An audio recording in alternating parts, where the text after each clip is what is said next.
Salam, axşamınız xeyir olsun. Bu günləri bizim növbəti efirimizdəki sizlərlə canlı efirdəyik. 1-2 gün aralıqlarla vaxt eləyə bilmədim efirə qoşulmağa. Ancaq ki, indi vaxt eləyə bildim. Dedim, qoy sizlərlə söhbətləşək. Mənə buyurub psixoloji suallarınızı verə bilərsiniz. Konkret olaraq müşahidə eləmək istədiyiniz mövzular varsa, buyurun. Başlayaq. Özüm belə sosial fobiya haqqında danışmaq istəyirdim. Salam, necəsiz? Salam, yaxşıyam, sağ olun, necəsiz? Xoş gəlmisiniz. Sosial fobiya haqqında o qədər danışmaq istəyirdim ki, bu ara baxdım ki, çox biraz suallar ona görə, ona əsasən verilmişdi. Sosial fobiyanı yəqin ki, bir çoxları bilir nədir, bir çoxları da bilmir. Yəni, adətən yaşayanlar zatına sual veriblər, bilinir ki, artıq onlar tanışdılar həmin o vəziyyətlə. Və sosial fobiya bildiyimiz qədərindən sadə dillə səsləndirsək, sosial mühitdə keçirdiyimiz həyəcan təşvişdir və bu həyəcan təşviş əslində bizim insanların bizə yönümlü olan düşüncələrinin, fikirlərinin davamlı negativ, bizi ittiham edən, nə bilim bizi ancaq pisə sürükləyən düşüncələr olduğuna yönəlmiş bir fikir olur. Və bu baxımdan da bunun kökündə dayanan proqramlar özgüvənsizlik ola bilər, hər hansı bir mənfi təcrübə ola bilər. Yaxşılarsa sizi görmək çox xoşdur. Sənin də gəlməyin çox xoşdur. Və həmin o vəziyyətlərdə insanlarda çoxsunda olur ki, uşaqlığında ya toplum tərəfindən incidilibsə, nə bilim, pərt edib utandırılıbsa və yaxud da hər hansı bir müqayisə edilibsə ki, və qonşu sənin haqqında belə deyər, baxmaq, nə bilim, əmi sənə baxır, nə qaşların çatdı, nə nədir, sənin üçün nə deyərlər filan, bəsməkan kimi bu düşüncələr uşaqlarda, insanlarda sosial fobiya yarada bilir.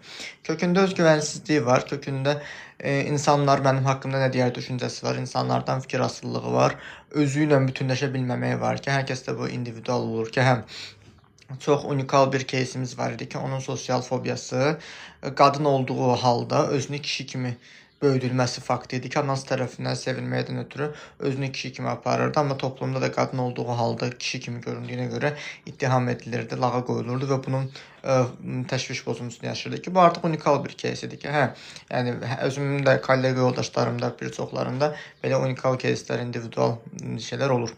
Amma ümumilikdə həmin o sosial fobiya həyəcan təşviş olur və sən qayıdıb baxmalısan ki, toplumda nəyi yaşamaqdan qorxursan. Çünki sənin haqqında insanların fikrindən asılısan. İnsanların fikrini oxuduğu düşünürsən, amma sənin haqqında olan fikirlərin müsbətini yox, mənfisini inanırsan. Məsəl üçün, filan kəs baxıb mənə deyəcək ki, ayda bu nə pis qızdır, pis oğlandır, məsəl üçün, bu nə pis görünür, nə iyrəncdir, belə və baxırsan ki, özün haqqında olan mənfi düşüncələri özü başlayırsan düşündürməyə və bəziləri bunu biraz şizofrenlə biraz səhv salırlar ki, hayda görəsən mən şizofrenəm, nəyəm, nəyəm kafayı yemişəm falan deyirlər, amma ki, yox. Konkret olaraq keçmişi mənfi bir təcrübəsidir ki, bizi keçmişdə, uşaqlıqda insanlar bizə ancaq mənfi yanaşırmış kimi inandıraraq, qorxudaraq böyütməkləri olur. Bu vəziyyətdən qurtulmaq olurmu? Bəli, olur. Necə? Sadəcə olaraq mütəxəssis yardım alaraq və bu vəziyyət öz-özünü keçirmi, keçmirmi? Öz-özünə keçmir. Yəni, elə bilirsən ki, öz-özünə yaranıb bu problem səndə, amma problem səndə öz-özünə yaranmır. Çünki o problemin zaten bizə, belə deyim də, yükləndiyi vaxt bizə travmanı valideynlərimiz və yaxud da hər hansısa yaxınlarımız, doğumlarımız bizə travma yaşadanda, biz o anda travma yaşadığımızı zaten anlamırıq, balaca oluruq, müşahidə eləyə bilmirik. Və bu baxımdan da konkret olaraq sən ona görə elə bilirsən səbəbsiz gəlir. Çünki onun qaynağının fərqində deyilsən. İstənilən bir mütəxəssis yardımda seanslarda sadəcə sən onun kökənini qaşıyırsan, kökünü çıxardırsan və o kökü çıxardandan sonra həmin o problemlə tanış olursan, problemin dərinliyini öyrənirsən və başlayırsan artıq o duyğunu dəyişməyə. Çünki istənilən hallarda, məsəl üçün, toplumda sən narahat olurdun, haqqında pis düşünənlər, artıq sənin haqqında da düşünsələr, düşünməsələri sənin ixtiyarında olmadığını anlayırsan. Biri var ki, bunu bilirsən ki, mən belə olmalı deyiləm. Bir də var ki, onu şüuraltı səviyyədə duyğu ilə başlayırsan dəyişdirməyə. Salam doktor, sizə də bundan yazıdan baxa bilərsiniz. Baxarım, yaza bilərsiniz. Deyir, özünü günahlandırma doğdu. Özünü günahlandırma da elə oldu da, yəni, düz deyirsiniz, çünki onun da bir payı var. Yəni ki, bir yerdə mən ona görə özümü günahlandırıram ki, topluma ziddəm, topluma özümü qarşı hiss edirəm, insanlarla eyni deyiləm. Həm də belə də bir şey var ki, insanlarla mən niyə eyni olmalıyam?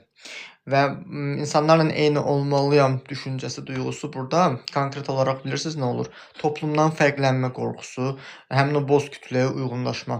Məsəl üçün bir çox sevdiyim bir danışan var idi, türk xanım da deyir ki, yəni barmaq izimiz belə fərqlidir, niyə eyni olmalıyıq ki? Yəni eyni standarta niyə düşməliyik ki?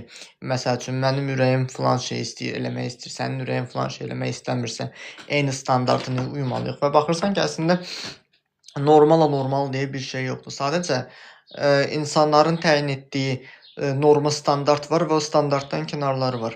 Və sən standartdan kənar yaşayırsansa və standartdan kənar olduğuna görə uşaqlığından səni tənqid eləyiblərsə, bu sənə travma kimi qalıbsa, özünü öz fərqliliyinə görə anormal hiss eləyərək sosial fobiya yaşayırsansa, artıq bu yəni təhlükəli bir məqamdır deyərdim. Çünki insan özünü qəbullana bilmir, özgüvən problemi yaşayır. Toplumda qaynayıb qarışa bilmir və hər insanla təşviş pozuntusu yaşayaraq əslində bir yerdə özün yaşamaq istədiyin qorxunu özün yaşamaq istədiyin fərqinə varmırsan. Çünki bizə uşaq vaxtı əgər o travmanı veriblərsə, şüuraltımız o duyğunu yaşamaq istəyir. Doğrudan da istəyir. Necə deyirik ki, məsəl üçün ən bəsinə xəyanət olsun, paxıllıq olsun və yaxud da həyatıma gələn insanlar heç bir məni istəmir. Zaten sən özünü istəmirsən, səni istəməyiblər deyəndə sənin o təcrübən var və şüuraltı bu təcrübəni təkrar yaşamaq istəyir. Eynən sosial fobiyada da belədir ki, səndə gərginlik var, həyəcan var, nə bilim, hər hansısa bir qorxu varsa, toplum tərəfindən sənin yaşamağın düşəcəksə, sən elə bir vəziyyətə düşəcəksən ki, şüuraltın sənə o qorxunu yaşadacaq. Deyir, tamam, çox sağ olun doktor. Dəyməz. Və bu baxımdan da sənə qorxunu yaşadığın vaxtı müşahidə eləməlisən ki, mən bu vaxtı bu insanlar mənə nəyi göstərir? Mənə hansı zəif tərəfimi göstərirlər? Deyir, səhv etmişəm, gərək elə etməzdim, başqa cür edərdim. O da səhv etmək qorxusudur da, bir yerdə özgüvənsizlikdə nəzərə almaq lazımdır ki, bizim etdiyimiz bütün yanlışların hamısı bizim müəllimimizdir. Bizə müəllimlik eləyərək bizə dərs keçirir bizim öz yanlışlarımız. Əgər biz o müəllimdən doğrudan müəllim kimi istifadə eləyərək özümüz ona doğru şagird olmağı bacarırıqsa, ondan nəticə çıxarda biliriksə, istənilən halda hər bir şey, hər bir detal, hər bir cavab insanın öz gözünün qarşısında, göz önündədir. Sadəcə olaraq onu görüb oxumağı belə deyək də bacarmaq lazımdır ki, sən özün öz doğru cavabı tapasan. Bəzən olur ki, insanlar sual verirlər. Əslində sualın cavabını yadıb gedib ChatGPT-yə yazırlar ki, ChatGPT-dən soruşurlar və baxırsan ki, əslində oturub düşünsə, həmin sualın cavabını o özü də tapa bilər. Sadəcə oturub düşünmək istəmir. Bir yerdə ya tənbəllik eləyir, ya hər hansısa bir şey eləyir və burada da başlayır beyin degradasiyası. Yəni o da siyasi bir şeydir. Əslində insanların düşünməyini əlindən almaq üçün eləyirlər, amma yəni bu tora düşənlər də var, düşməyənlər də var. Deyir, mənim mesajlarıma da baxa bilərsiniz, yuxarıda qaldı. Baxım. Hə, gördüm mesajı. Bayaq aşağıya düşmüşdü, ona görə qarışmışdı. Mən proqramlaşdırma öyrənirəm. Qrupda bilsəm də danışa bilmirəm. Ya hər hansı halda elə edə bilmirəm hissim. Əslində bilsəm də danışa bilmirəm səhv tutulmağından qorxur da ola bilərsən ki, çoxsunda olur. Birdən məndə yanlış tutarlar, birdən lağa qoyarlar və yaxud da sən özünü öz danışdığı və özünü özü ciddi yanaşırsansa, onu rahatçılıqla qarşıya topluma, nə bilim, dərsdə olanı lövhəyə çıxıb danışmırsan dərsi. O şəkildə nümunə olaraq onu göstərə bilərsən və o nümunəni göstərə bilmirsənsə, demək bir yerdə sənin özünü mən topluma qarşıyam, qorxum var, inancım var.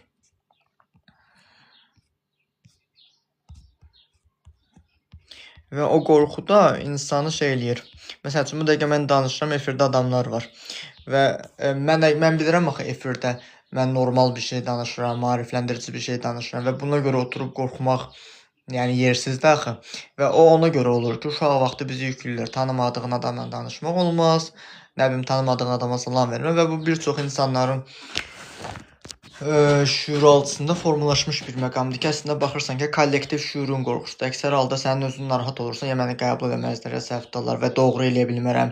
Öz həyəcandan öz bildiyimi də unuduram və baxırsan ki, mən niyə həyəcanlanıram, mən niyə qorxu keçirdirəm, niyə özüm bacarığımı, biliyimi göstərə bilmirəm, mənə nə mane olur?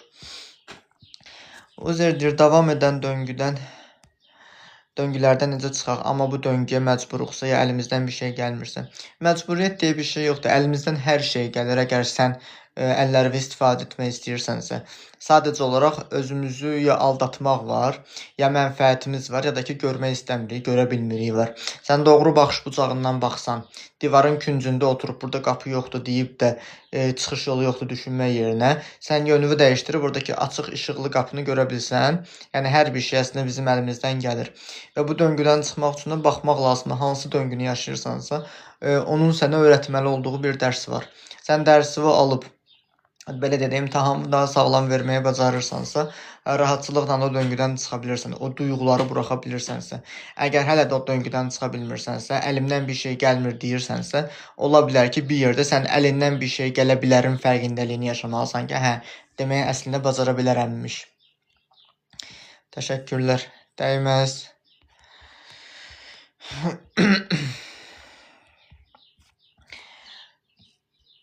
Deyir, düşünərək özünü analiz etmək də vacibdir. Necə olacağını məncə düşünərək müəyyən etmək olur.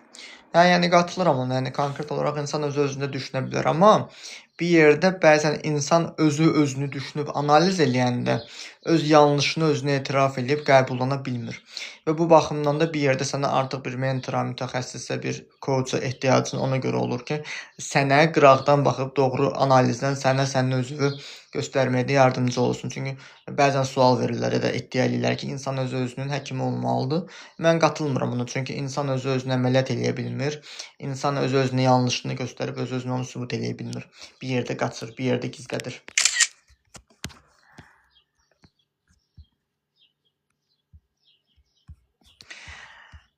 Deyir, doktor, salam, uşaqlara dərs oxumaqda necə həvəs yarataq? Çox sağ olun. Salam, uşaqlara dərs oxumaqda həvəs yaratmaq üçün uşaqlara dərsi niyə görə oxuduğunu birinci dərk eləməlidirlər, bu bir. İkincisi, dərs oxumağına mane olan nələrsə varsa, onları müşahidə edərək, onu ya aradan qaldırın, ya minimuma gətirərək, salaraq balans yaratmağa çalışın. Məsəl üçün, uşaq dərsini oxuyursa, paraleldə sən onunla dərsi bir yerdə oxuyaraq, bir yerdə dərsi analiz edərək də öyrədə bilərsən. Məsəl üçün, uşaqlar baxırlar ki, ana-ata telefonla oynayır, uşaq da telefona baxır.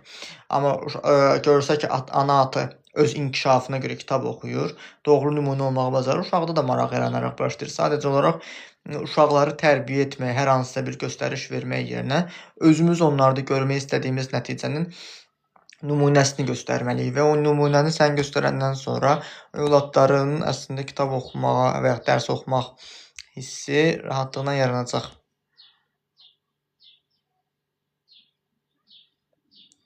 Qalaparedol vurdurur, düzəlirəm, sonra yenə pis olurum. Bilmirəm. Mən dərmanlarla işləmirəm. Deyir, ancaq günahlandırmaq düz deyil, axı o niyə elə oldu, bu niyə oldu. O zaman elə anılıb, elə etmişəm. Yəni, günahlandırmaq lazım deyil və o zamanın doğrusu bu idi. O zaman ən məqbul bildiyim seçim bu idi. Bunu etməyi daha doğru bilmişəmi, etmişəmi qəbullanmaq lazımdır. Ki, o zamanın da doğrusu bu idi. O vaxt evdə çörək vardı, çörək yedim, indi təndir var, lavaş var, lavaş yiyirəmi qəbullanmaq lazımdır. Yəni, bir yerdə ona görə əgər biz özümüzü qınayırıqsa ki, niyə görə evdə təndir yerinə, yaxud da çörək yerinə lavaş var idi ya da yox idi, heç nə gedib alaydın. Hər hansısa bir seçim eləyədin, ağlıma gəlməyibsə, özünü buna görə qınamağa da məcbur deyilsin, qınamalı da deyilsin axı. Ki, əslində baxırsan ki, biz özümüzü günahlandırırıq, özümüzü bir yerdə qınayırıq və əslində bizim özümüzlə olan savaşımız tam bitəndən sonra, heç nə, biz əslində özümüzün istədiyimiz, belə deyim də, yaratmaq istədiyimiz mənimizi rahatlıqla ortaya çıxarda bilirik.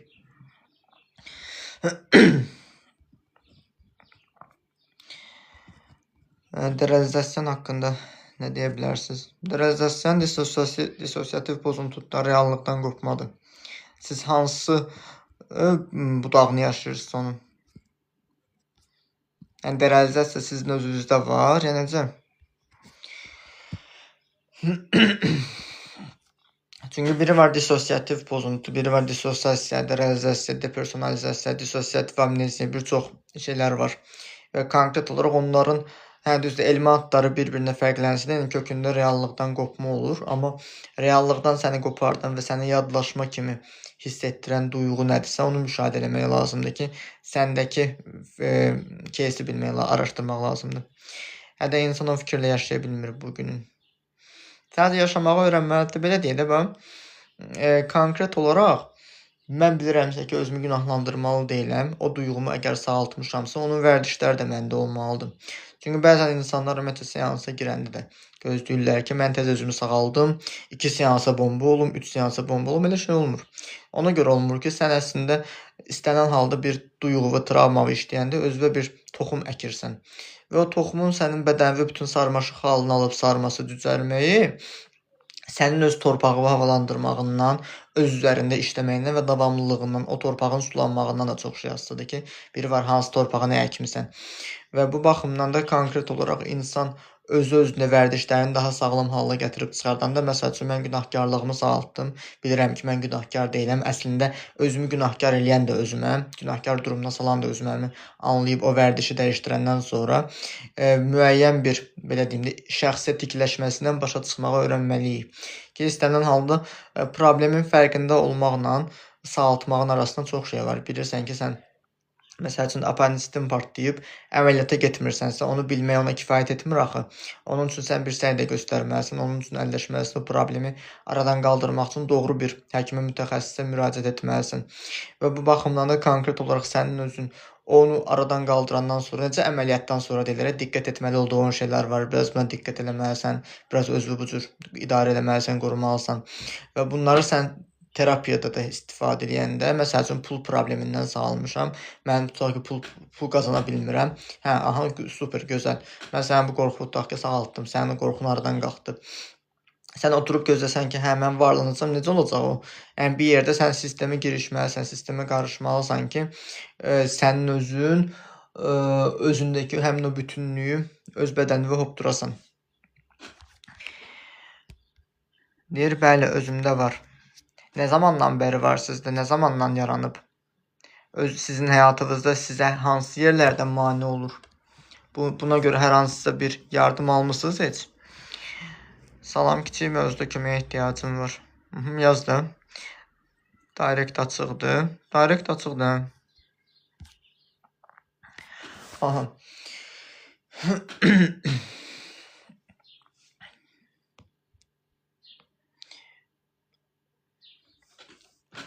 Dəqiqə.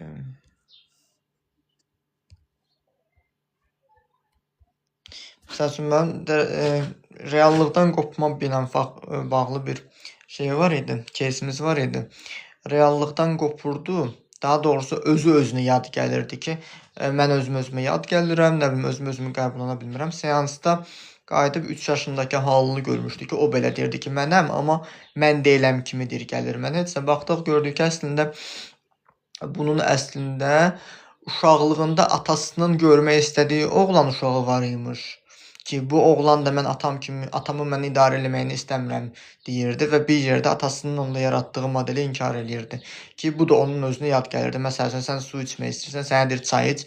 Çay içən tərəf, çay içmək sənə yad gəlir. Yax, mən bu deyiləm. Və ona görə o sənə yad gəlirdi və baxırsan ki, əslində bəzən bizim özümüzə yad gəlməyimiz, özümüzə, nə bilim, reallıqdan qopmağımız, öz reallığımızda yaşaya bilməməyimiz olur ki, bizi ya kimlərsə idarə eləyir, ya nə bilim, özümüzdə hansısa vəziyyətə doğru idarə edə bilmirik, qəbullana bilmirik daha doğrusu. Modellər deyir, yazdım, baxarsınız. Tamam. Və bu baxımdan da sizin özünüz nə yaşamısınızsa, dərəcəsi ilə bağlı onu qayıdıb ən azından bir o barədə kömək istəyirsinizsə, bir diaqnostik müşahidə konsultasiya aparılmalıdır. Uğur Nur deyir, salam. Salam, xoş gəlmişsiniz.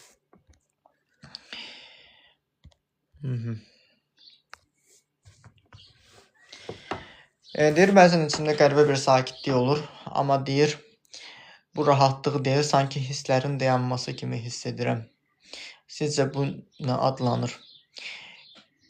Əslində yorğunluq deyərdim, tükənmişlik deyərdim. Bir yerdə özün üçün düşünürsən, ağrıları yaşayırsan, amma nəticə əldə edə bilmirsən və bir yerdə ümidsizliyə qapılırsanmı deyim, duyğularını dondurursanmı deyim, bədən əslində özünü alır, istirahət rejimini alır ki, bu da depressiyanın əlamətlərinə bənzəyir.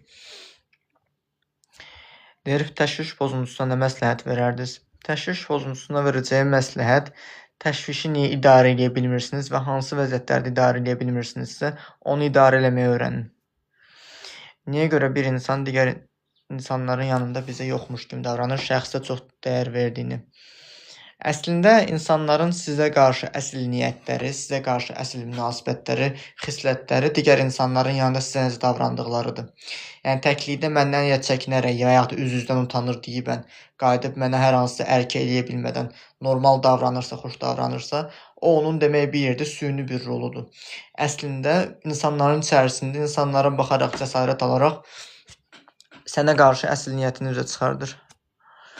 Salam, bir insanla vaxt keçirəndə niyə xəstələnirəm? O insan xəstələndirir də elə səni. Doğru insan deyil yəqin ki, ona görə. Bədənin üsyan edir.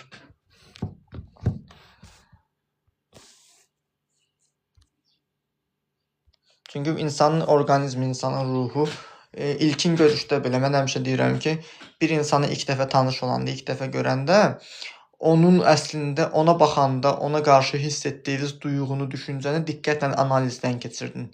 Ola bilər ki, o müəyyən vaxtdan sonra deyə bilərsən ki, hə, ilk dəfə xoşun gəlməmişdi. Müəyyən vaxtdan sonra sənə yaxşı davrana bilər. Sonra elə bir vəziyyət yaranar ki, sonra deyirsən ki, olsa mən bunu ilk dəfə görəndə elə bunu demişdim, nə idi bu, necə adam idi bu və başlayırsan ilkin təəssüratına qayıtmağa. Amma o yaxşı davranır mənə. Konkret olaraq sənin həmin o münasibətdə kimlə münasibətdəsən bilmirəm. Çünki bu dəqiqə bu sualı oturub müşahidə eləmək yersizdir. Amma ki, yaxşı davranırsa o demək deyil yaxşı insandır. Bəlkə sən onun davrandığı davranış manipulyasiyadır və sən ona möhtacsan. Yəni onu da bilmirəm axı, ona görə qəti cavab vermək biraz yersizdir. Mən ən azı bir bunu diaqnostik müşahidə aparmaq lazımdır.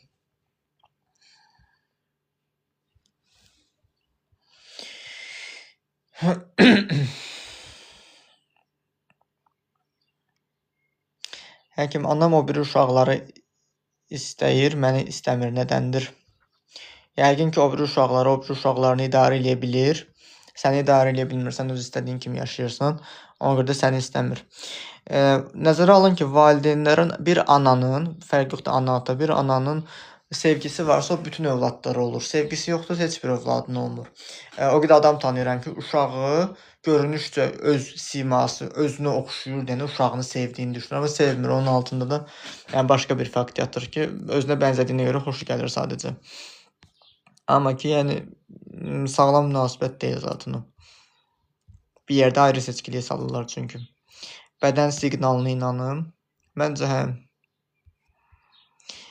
Bəlkə pessimist, özünə dəyər verməyən biri də ancaq yaxşı davranır falan.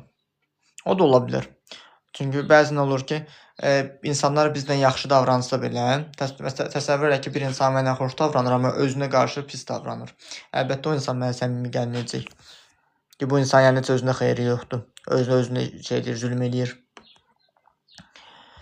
Yox, tək məni istəmir. Elə ipə-sapə yatan adamam. Valla bilmirəm daha niyə görə istəmir, amma orada yəni tək məni istəmir dediyin şey İlla ki orada bir travmatik bir şey var. Yəni səni istəməməyə o demək deyil ki, sən sevgiyə layiq deyilsən mövqeyisindəsən və yaxud da ki, sən anormalsan demək deyil.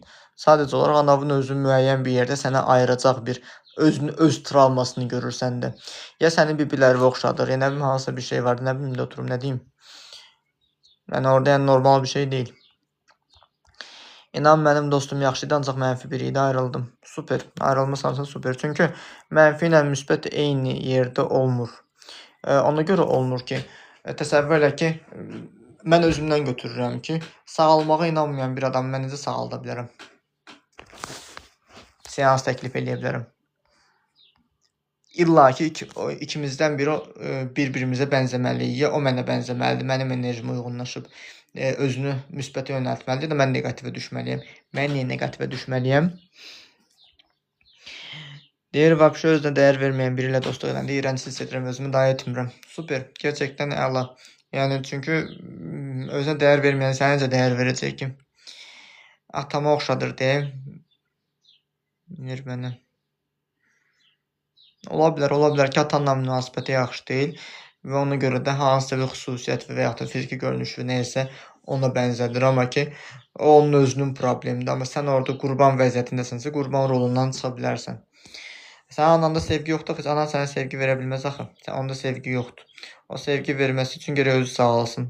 Sevgisizliyindən sağalsın, özünü sevsin. Bəlkə problem məndə də tez soyuyan biriyəm, ola bilmirəm. Səni mən müşahidə eləməmiş, Mən bu dəqiqə mən sənə cavab verməyim yersiz olaraq. Sadəcə burada sənin yazdığın bir cümləyə əsasən ona uyğun bir cavabı verirəm, amma səni yoxlamamış, konsultasiya etməmiş verəcəyim cavab yanlış cavab olar. Səni yanlış yönləndirim. Bəlkə problem səndə var, amma ki problem təkcə səndə də olmur. Qarşı tərəf sadəcə səndəki problemi sənə göstərir.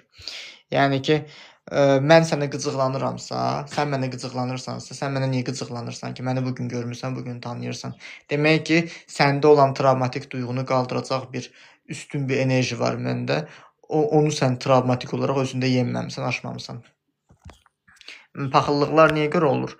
Özündə əslik gördüyünü başqasında üstün görür, ona görə qıcıqlanır.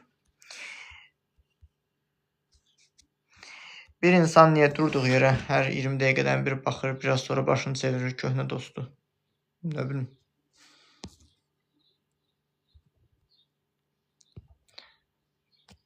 Çox sağ olun həkim. Dəyməz. Adir salam. Salam. Salam qardaş, Sinami Qaraçoğlu bənzədir. Aha. Bənzədən ilk adam deyilsiniz. Nəysə.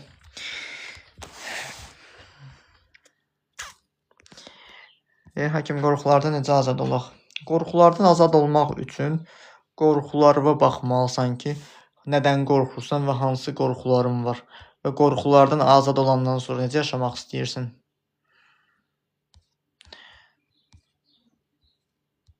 Deyir, həyəcan, təşviş. Həyəcan, təşviş əslində boş-boşuna olmur. Sən bu dəqiqə həyəcanlısan? Yox, bəlkə də həyəcanlı deyilsən. Müəyyən bir hadisə yaşayanda həyəcanlanırsansa, demək həmin hadisədə sağlam reaksiya verməyi bilmirsən, vəziyyəti idarə edə bilmirsən deyə həyəcan, təşviş keçirdirsən. Həmin vəziyyətdə özünü necə idarə etməyə lazım olduğunu anlayıb başa düşsən, sağlam reaksiya verməyi əslində öyrənsən, həyəcan, təşvişi də necəsiz? Nə həkimisiniz? Mən şüuraltı hipnoz mütəxəssisiyəm.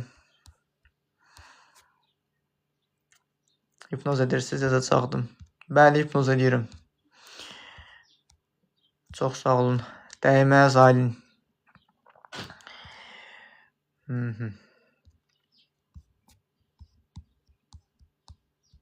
Çünki biz uşaq vaxtı ümumiyyətcə müəyyən bir hadisələri yaşayırıq.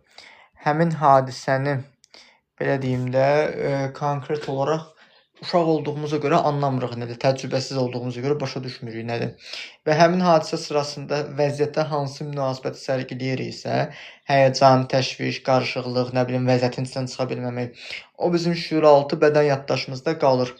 Və sən eyni hadisəni təkrar yaşayanda, sənin ilkin təcrübən sənə təkrarlanmağa başlayır. Yəni, biraz yersiz olacaq, amma buna bənzər bir dediyimə bir misal çəkəcəyim. Qadınlar olur ki, evlənirlər və öz ərləri ilə cinsəl münasibət yaşamaqdan qorxurlar.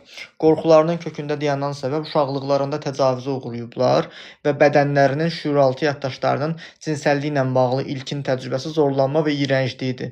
Və bu baxımdan da özü istəyərək belə o münasibəti öz iradəsi ilə belə yaşaya bilmir, çünki bədən ona iyrənc travmasını xatırladır.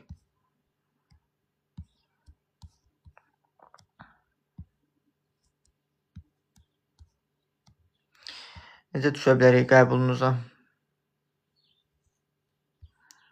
Müraciət edin, düşündü. Eksimi hipnoz edə bilərsiniz. Əslində təəssüf ki, bu duyğular bizə bəxş olunan həyatın əsərdir. Biz lider sadəcə onları idarə etmək. Və tək sən duyğuları idarə etməyi öyrənəndən sonra və başa düşəndə ki, əslində sənin özün o duyğular deyilsən, duyğular əslində sənə yüklənmiş proqramlar olduğunu anlayıb buraxanda, məsəl üçün, mən biznes qurmaq istəyirəm, deyirəm ki, ayda alınmayacaq məndə.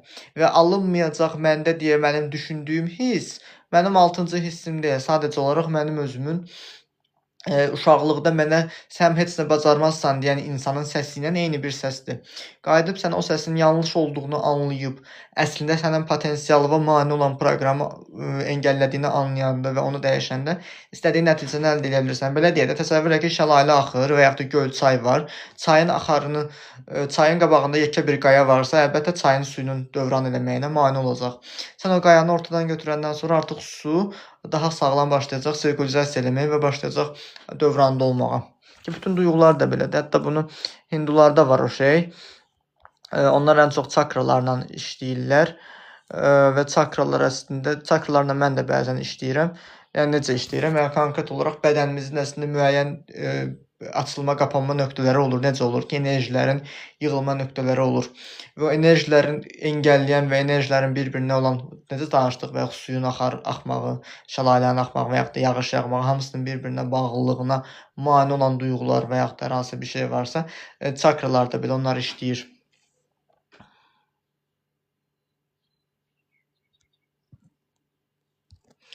Hara gəldi, çıxdı söhbət çıxdı. Bunlar da ikisi eyni adamdırlar. Bekarçılıqdan baxırlar, gülürlər özləri üçün. Deyir, sonra da utanırım. Nədən utanırsınız? Hə, deyir, yerli yersiz çox danışıram, nə edə bilərəm, sonra utanıram. Yalnızlıq yaşayırsınız, sizi heç kim anlamır, sizi heç kim başa düşmür. Diqqət çəkmək, görülmək istəyirsiniz və sizi görmürlər, anlamırlar və ona görə davranışınızın yersiz olduğunu düşünürsünüz. Bu baxımdan da sizi anlaya biləcək, belə deyək də, IQ səviyyəsinə eyni olan bir mühit, ortam tapın. Yəni yerli yersiz danışmayın ya da ki, nə bilim, seçimi özünüz eləməlisiniz.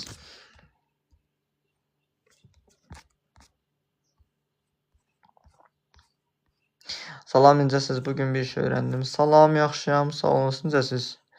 Nə öyrənmisiniz?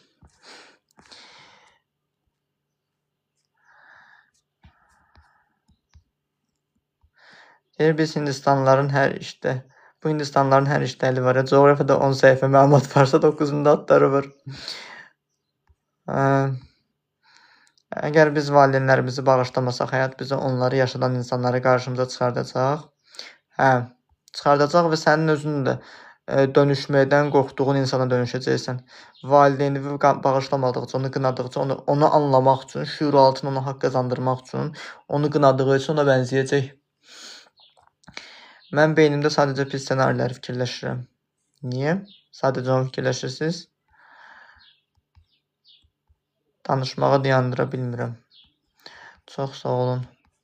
Bir yerdə görülmək istəyirsiniz. Yəni, həmin o özünüzü olduğunuz kimi qəbullanmalısınız. Bəlkə də sən nə vaxtsa uşaq vaxtı nəsə danışmısan, sənin ağzından vurublar ki, uşaqsın, otur uşaq yerində, nə bilim, uşaq sözü danış. Ona görə də sən danışıqlarını, qurduğun cümlələrin yersiz olduğunu düşünürsən. Yəni, bu da ola bilər. Yəni, öz təcrübəmdən gələn şeyləri bölüşürəm. Deyir, inkişaf etmək üçün tüm tuşlara basıblar. Əslində, yəni, çakralarla çox belə işləməmişəm, amma yəni, maraqlı bir şeydir ki, onu da əslində əlavə edə bilir. Məsələn, çakra, tat çakrası var. Başdakı olan duyğularla işləyəndə, başımıza yığılan, ürəyimizə yığılan duyğularla işləyəndə, onlar da aradan qalxır. Deyir, dayanmır beynimdəki səs. Beynindəki səs dayanmırsa, səni narahat eləyirsə, demək sənin öz səsin deyil. Sənin öz səsin səni narahat eləməli deyil. 6-cı hissin olsaydı, o səni narahat eləməzdi. Səni narahat eləyir, çünki o valideynin və yaxud da hansısa bir sənə travma verən doğmağın səsidir. Hipoxondriya əsəbdən yaranır, yəni nevroz. O nevrozdan yaranıb yaranmayacağını bilmirəm, amma ki, konkret olaraq onun özünün yaranmaq səbəbləri də psixosomatikası tamamilə başqa cürədir. Yəni, fərqli psixosomatikalar var. Yəni, bayıra çıxa bilərsən, dekabr ayı ola bilər, sənin də başın yaş ola bilər, tamamdan təzə çıxmış ola bilərsən, mənim də.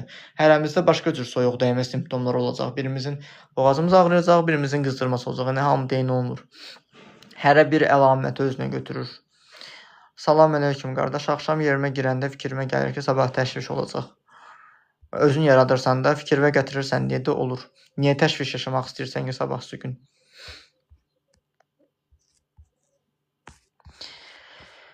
Deyir, uşaqlıqda pis şey yaşamışam. Demək olar ki, hər gün yuxuda o anı görürəm. Necə edim ki, bu kabus buraxsın?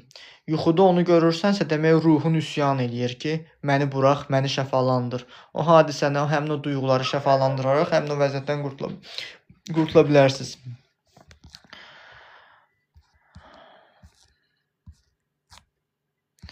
Salam, yeni gələnlər, salam.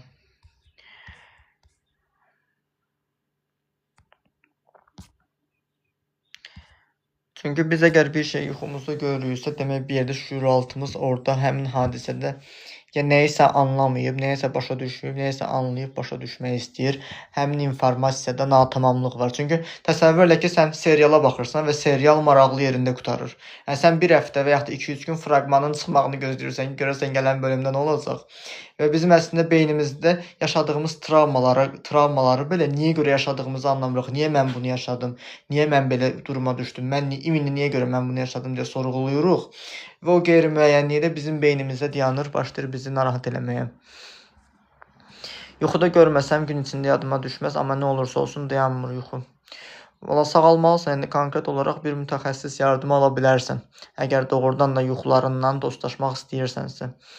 Bəli qardaşım, onu necə dəf edim? Ya istəyirəm axşam gəlməsini, ya da deyirəm axşam olsun. Valla baxmaq lazımdır ki, sən niyə görə eləmisən, ya təşviş yaşamaq istəyirsən, niyə görə o təşviş yaşayaram qorxusu var. Əslində səndə zaten təşviş pozuntusu var. Prosta sabah da təşviş yaşayacağam deyərək özünü vəziyyəti idarə eləməyə istəyirsən. Vəziyyəti idarə elə bildiyi özünə göstərmək istəyirsən ki, yəni qabaqca hazırlıqlı olun. Amma niyə təşviş olmalıdır ki səndə? 2 psixoloqda olmuşam, deyirlər ki, özünlə barış. Düz deyirlər, yəni qəbullanmalısan, barışmalısan. Yəni sən özünlə barışmayınca, özünü tənqid etdikcə, başqalarının səni tənqid etməyi, başqalarının səni qəbullanmamağında artıq onları necə günahlandıra bilərik? Ki, demək biz bir yerdə özümüzü günahlandırırıq. Zaten biz özümüzü bəyənmirik, biz özümüzü günahlandırırıq, biz özümüzə xəyanət edirik, biz özümüzü sevmirik deyənə insanlar da bizə bunun əksini yaşadır. Deyir, imtahana neçə yığacam deyəndə ağlıma özgüvənlə yüksək bir rəqəm gəlir. Görən düzdür? Bilmirəm, yəni düz də ola bilər, yanlış da ola bilər ki, hər kəsin özünün ruhu ilə fərqli bir belə deyim də əlaqəsi var. O doğrudan da ola bilər və yaxud da sənin özünün qarşıya qoyduğun standart məqsədin də ola bilər, gözləntin də ola bilər, bilmirəm. Amma əgər sən o düşündüyün gözləntiyə inanırsansa, öz gücünə inanırsansa, inşallah ki olar. Mən də sənə uğurlar diləyirəm.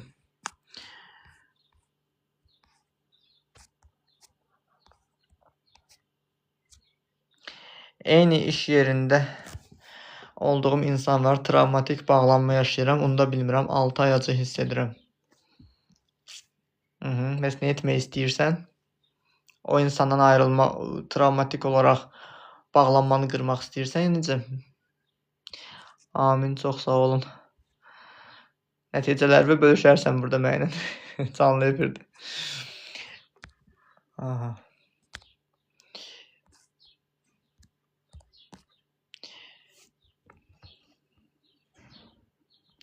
Deyir 100%.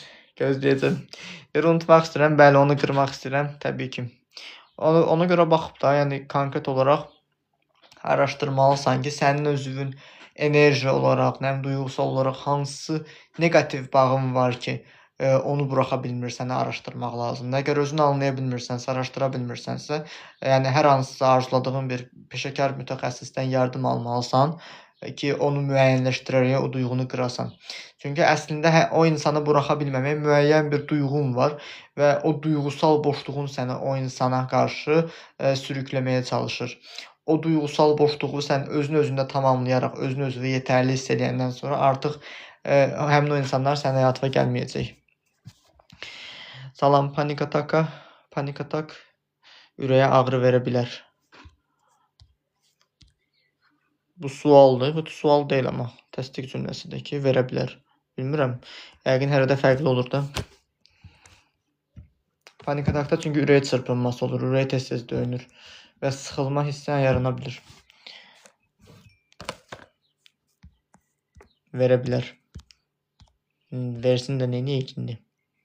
Bunu bəs yazmaqda məqsədin nədir bu məlumatı mənə verməklə? Aha.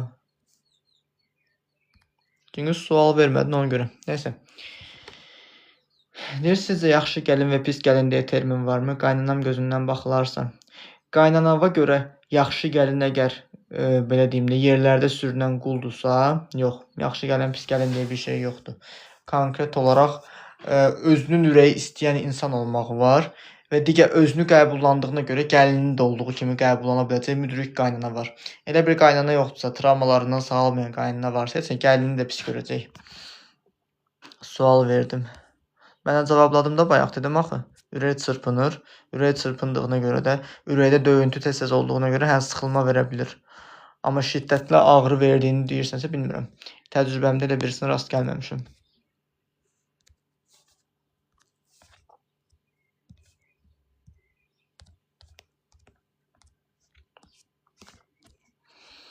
Deyir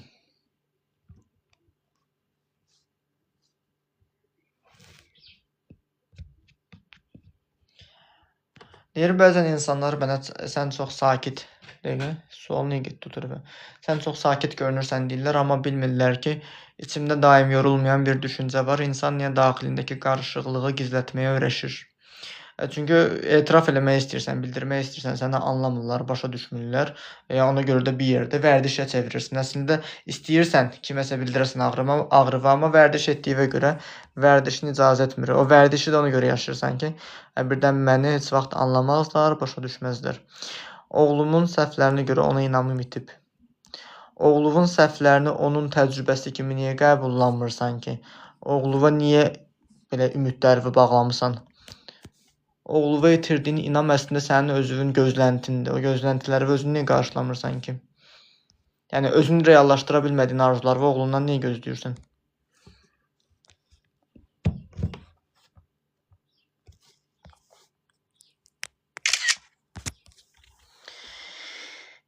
Belə. 40 dəqiqədə efirdəyik. Deyir, bəzən özümü deyir, çox yorğun hiss edirəm, amma deyir, bu fiziki yorğunluq deyil, sanki içimdə hər şey deyir, ağırlaşıb, ağırlaşmış hiss travma ola bilər. Travma da zaten ağırlaşmış hiss, yəni travma müsbət şey deyil ki. Yəni travma ağır verən bir şeysə, demək ağrı yaşayırsınızsa travmadır. Deyir, kiməsə özümü tam göstərmək istəyirəm, görsünlər mən, amma içimdə bir qorxu var ki, məni həqiqətən görsələr, bəlkə fikirləri mənə qarşı dəyişər, münasibətimiz korlanar.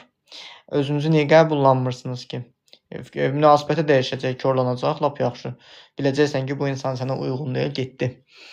Yəni, sən bəyənmədiyin yeməyi məcbur yemirsənsə, hamı öz seçimlərini doğru yönə yönəltmək üçün onu özünü anlamalıdır.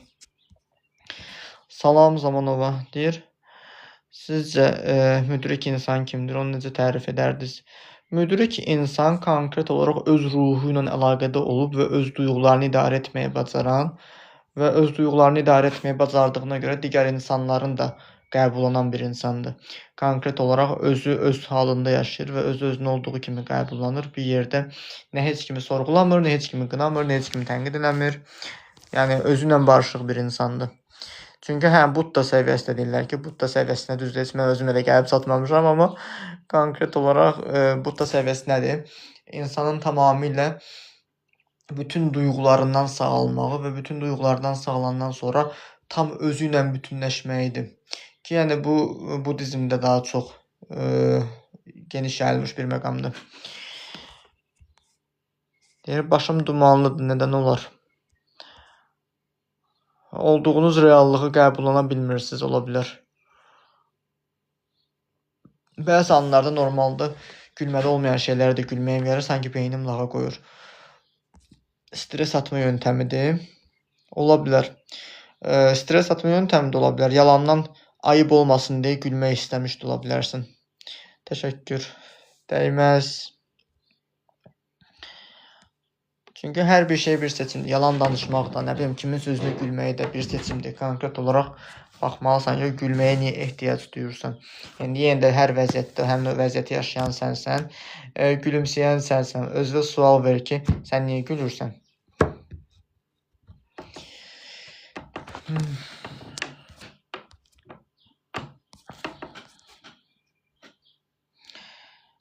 Deyir, bəzən heç hiss etmək istəmirəm.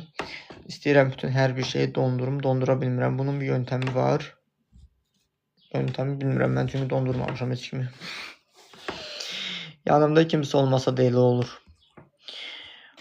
Əslində, streslə başa çıxmaq mexanizmində, əgər gülməli olmayan bir şeyə qədər gülürsənsə, demək əslində ağlamağı və ağrılarını gizlədirsən. Ağrımağı və ağrılarını daha doğrusu qəbullana bilmirsən deyənə onu bastırırsan. İstənilən halda mən fikir vermirsiniz, yoxsa yox. Bəzi insanlar öz travmalarını danışanda, yəni gülə-gülə danışırlar, sanki komedik bir şey baş veribmiş kimi. İndi bunun bir məqamı var ki, bunun travmasını bunun üçün romantikləşdiriblər, bunu normal onu təqdim ediblər. Digər tərəfdən də bir şey də var ki, bunun özünü o qədər ağrıdıb ki, əslində güldüyü qədər də daxildən ağrıyır. Palyaçolar, nə bilim, güldürmə şovlar, onlar boş-boşuna güldürmür insanı. Özü ağrıdığına görə güldürməyə və gülməyə ehtiyacı duyur. Doktor, məndə xəstəlik qorxusu var. Ölüm qorxusu da ola bilər onun kökündə. Xəstələnəndən sonra ölməkdən qorxursunuz da yəqin. Aha. Yer, bəli. Ölüm qorxusu da, hə. Belə.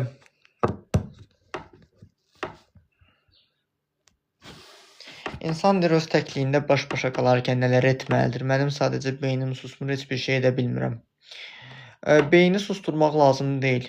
Onu dinləyib, yəni geninə boluna, onu tam dərindən dinləyib, ona doğru yön verməyə bacarmaq lazımdır.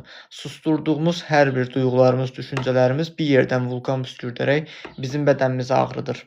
Ya mədəmiz bulanır, ya bədənimiz ağrıyır, səbəbsiz olduğunu düşünürük, yatırıq, dururuq, yorğunluğumuz keçmir. Çünki ruhumuz bizim bastırdığımız duyğunu həzm etmir, bədənimizə ağrı olaraq yönləndirir. Salam, axşamınız xeyrincəsiz. Salam, Aysun, yaxşıyam. Sağ ol, sən necəsən? Bir də insan içində bir sir saxlayanda olur belə hallar. Sir saxlayanda eyni hal olur.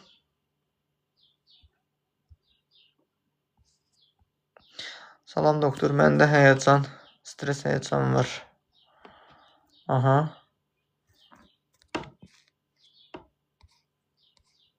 Stres həyəcan əslində olduğun durumu idarə edə bilməməyin həyəcanıdır ki, o da səni stresləndirir. Çox sağ ol, mən də yaxşı olun hər zaman. Hər neysə deyə bilməyəndə.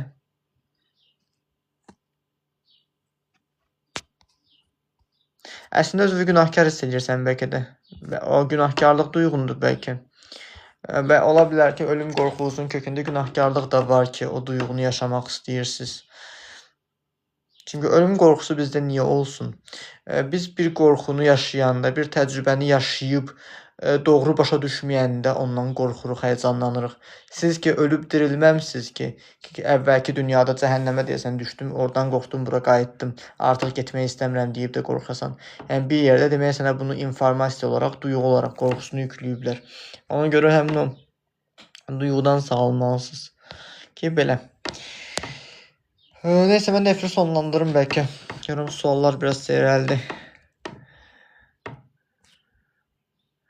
Yer düppədüz.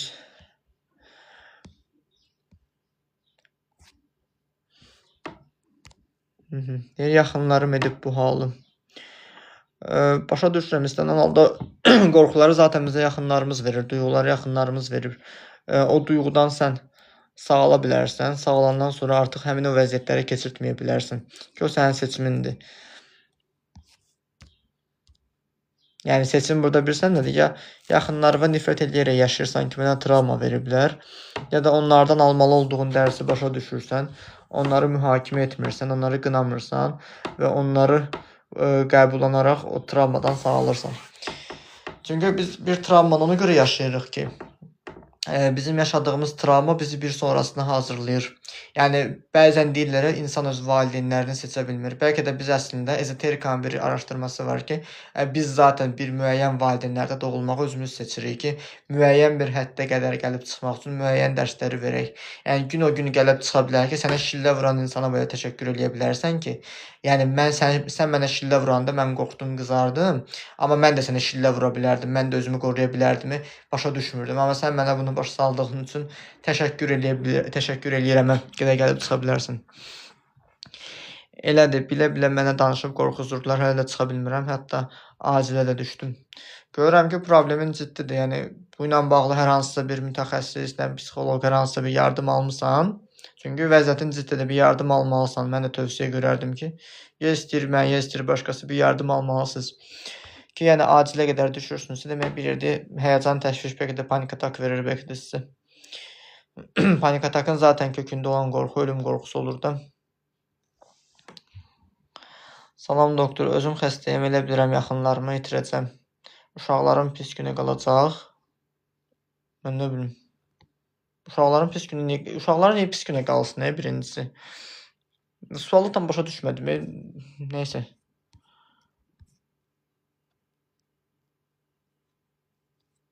Sən uşaqları doğru sağlam böyütsən, özlərini idarə edə biləcəyi həddə gəlib çıxsalar, heç də pis vəziyyətdə qalmayacaqlar. Amma uşaqlara desən ki, maman öləcək, qalacaqsan anasız, onda həm pis vəziyyətdə qala bilərlər. Ona görə çalışın uşaqlarınıza, yəni doğru dəstək olun. Salam, salam, beyincəsiz. Salam, Zəhra, yaxşıyam. Sağ olun, siz necəsiz? Salam, ChatGPT doğru bilgi verir. Bilmirəm, özündən soruşun da. ChatGPT-ni mən istifadə eləmirəm. Yəni, lazım olanı istifadə edirəm, amma qurucusu, yaradıcısı mən deyiləm. Ona görə bilmirəm. Yəni, çünki bilmirik kim tərəfindən idarə olunuruq orada. Ora verilən informasiyaları kim verir, kim o cavabı qoyur, ya bizə verməyə istədikləri cavabını verirlər, bilmirəm. Yəni, sistem tərəfindən, kim tərəfindən bizi idarə edir, bilmirəm. Yəni, nəysə.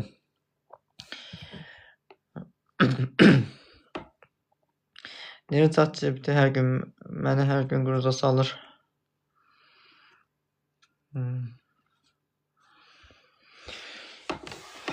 Belə.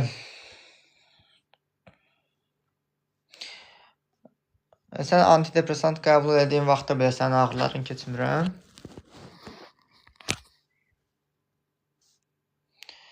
Çünki dərman dondurur duyğunu. Elə bilirəm uşaqların pis günü qalacaq, elə fikirləşirəm. Ola bilmirəm nə xəstəsiz, nə yaşayırsınız, nə inirsiniz, niyə elə düşünürsünüz, amma sağlam düşünmürsünüz. Yəni, sağalmalısınız konkret olaraq. Yəni, ağrım var. Nə bilim. Bir insan ged-gel eləyirsə, nə etmək lazımdır? Pəncərəni bağlamaq lazımdır ki, skvoznak məni üşüdür.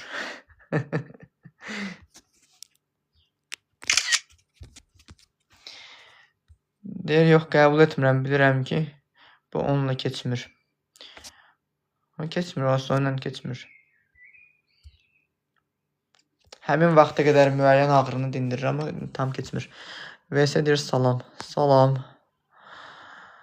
Zəhra gülür.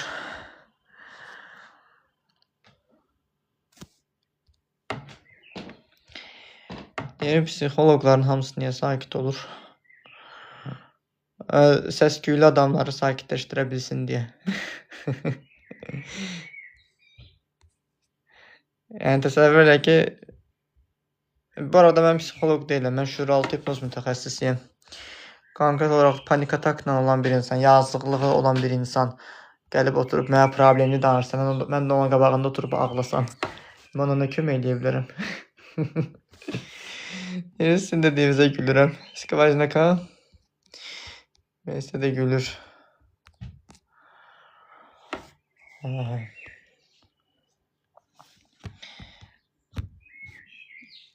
Deyir, bəzən özümü çox yorğun hiss edirəm. Deyir, amma heç nə etməmiş oluram. Sanki beynim məni deyir, yorur. İnsan niyə düşüncələrini emosional olaraq tükənir? Özün deyirsən də, emosiyalardan tükənir. Tükəndirən emosiyadır, vəziyyətdən çıxmırsan, ağrıdır səni.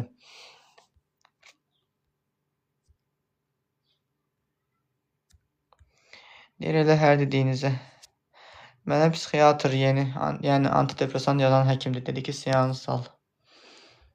Uşaqlıqdan qorxu, həyəcan, travma almışam, hələ də o travma yadımdan çıxmır, 43 cəsarət çatmışam. Travma yadımdan çıxmır, yox, sən travmanı unutmaq istəmirsən, çünki onunla halallaşıb vidalaşmamısan.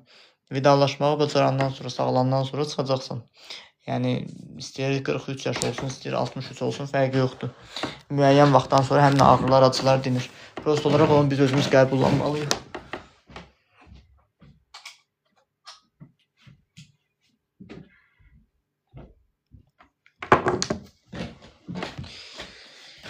Aha.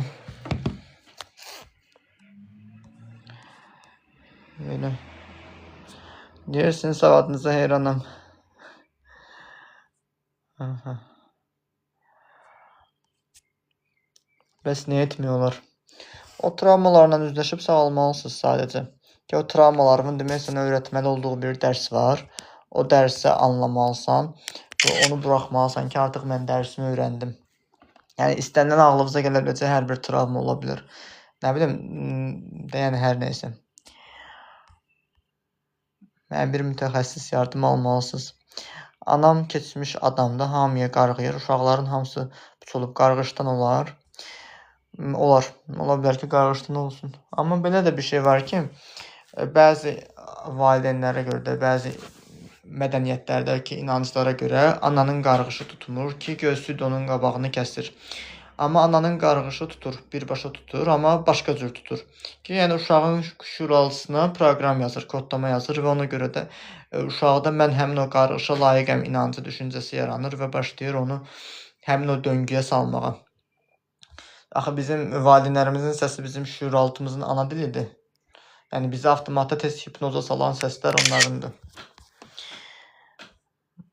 Hansı unini bitirmişsiniz? Nə etmək istəyirsiniz? Eyni fakültəyə qoşulmaq istəyirsiniz? Mənim fakültəmə. Deyir, mənim də əsəblərim güclü pozulub. Bu uşaqlıq travmasıdır. Əslində hə. Deyir, hə, niyə olmasın? Gedin araşdırın internetdə qoşulunda istədiyiniz fakültəyə. Aha. Deyir, siz niyə Namiq Qaraçuxurluya oxşayırsan? Suala bax, sən niyə Namiq Qaraçuxurluya oxşayırsan?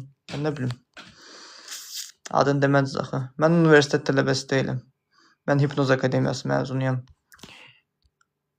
Aha. Beləm. Elə şey də olur. Gedin araşdırın da, yəni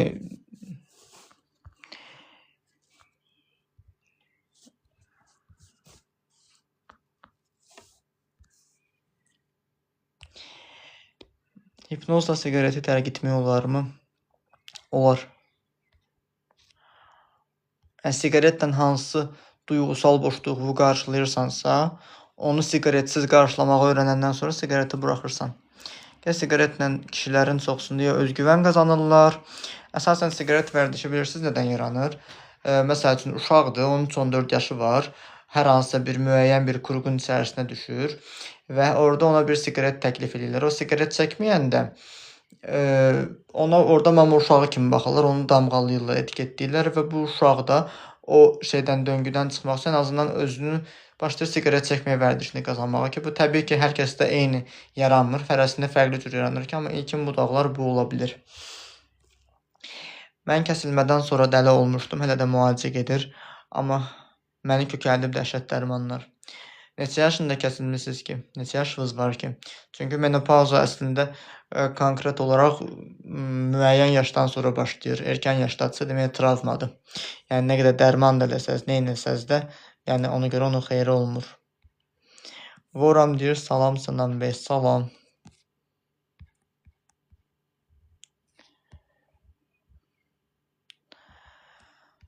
Aha.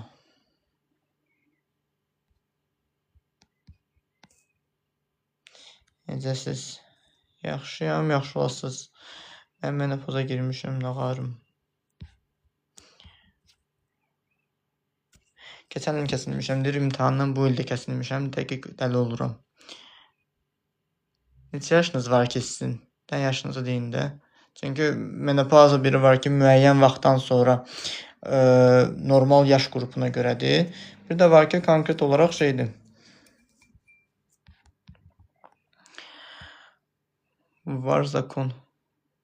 Mən menopoza girmişəm. Neçə yaşın var ki sənin?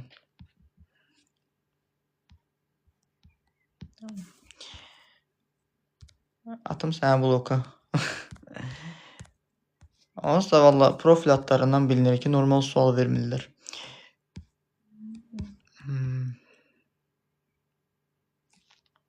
Deyə kəsəsəm deyirəm.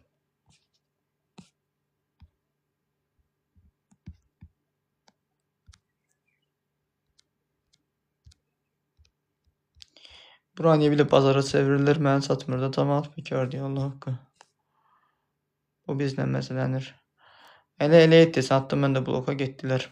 Ki, yəni mənim evimdəsənsə mən hörmət eləməyə məcbursan. Deyilsənsə bas bayıra. Deyir, hipnoz obsessiv kompulsiyaya necə təsir edər? Sağalda bilərmi? Sağalda bilər. Obsessiv kompulsiya müəyyən bir davranışı sakitləşdirmək üçün kompulsiyadır. Məsəl üçün, mən iyrənirəmsə, əlim çirkdir, əllərimi tez-tez yuyacam. Əllərimi yumağa çalışmaq artıq kompulsiya davranışıdır. Və mən niyə görə iyrənirəmsə, iyrənclik duyğusunu ilk dəfə nə vaxt yaşamışamsa, o yaşdan, o yaş qrupundan sağalmalıyam.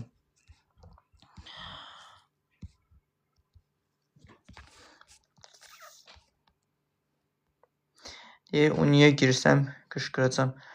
Hə, siz universitet tələbəsisiniz, menopoz yaşamaqdan qorxursunuz. Siz indidən niyə o qorxunu keçirdirsiniz ki? Bəlkə stressdən kəsilmə baş verir sizdə. Deyir, travma uşaqlıqda dərs oxumadığım üçün olub, döyülmüşəm, qorxudubdur valideynim, elə o gündən qorxu. Həmin o günə qayıdaraq o qorxudan sağalsan, valideyninin səni niyə görə döydüyünü başa düşsən, anlasan, o duyğunu buraxsan, keçib gedəcək. Sən deyirsən ki, valideynim məni döyüb. Sən bir də həmin məsələyə valideynivi, belə deyək də, döyüldüyün özünü valideynin kimi təsəvvür elə. Səni döyən valideynivi də onun öz anası kimi təsəvvür elə. Eyni gördüyü davranışı sənə sərgiləyir. Yalnız imtahan vaxtı stressdən siqaret çəkmək sizcə qaçış nöqtədir, yoxsa vərdiş? İmtahan vaxtı stressdən qaynaqlanır, hə. Ümumiyyətlə, stressdən siqaret çəkməyə çalışmaq, uşaqlıqda biz ağladığımıza görə ana döşüyü ilə, nə bilim, əmzi ilə sakitləşdirilən körpələr var, ha. Eyni vərdiş uşağın damağından reptil beyinlə şüur algısına yazılan kodlama olur ki, mən bu damağda aldığım əmzikdən və mənim ucundan sakitləşdim.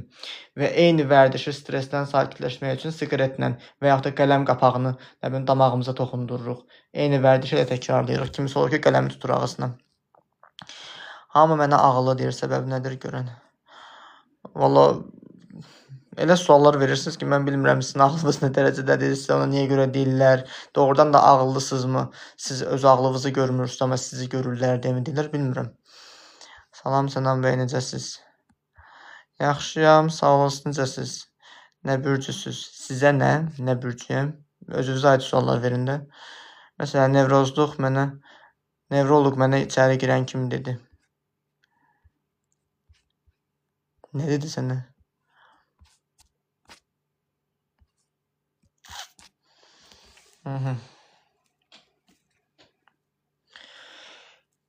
Dedi, çox ağıllı qızdır. Ola bilər də, yəqin ki, deyib. Yəqin sən özün özünə ağıllı görmürsən, öz ağıllığın fərqində deyilsən deyə sənin özünə gülməyə gəlir. Bax, bu dəqiqə ağıllı qızdır sözünün yanına smalik qoymusan, ha. Sən bilirsən o niyə görə qoymusan? Çünki özün özünü lağa qoyursan, özün özünü ələ salırsan. Və o sənə ağıllı dedikcə deyirsən ki, ayda bu məndən danışır, mənim haram da ağıllı. Və özün özünü lağa qoyaraq özün özünə gülürsən. Yəni ki, ola bilər doğrudan da səndə hansısa bir şey görürlər, amma sən onu özünə layiq görmürsən. Yəni, bilim.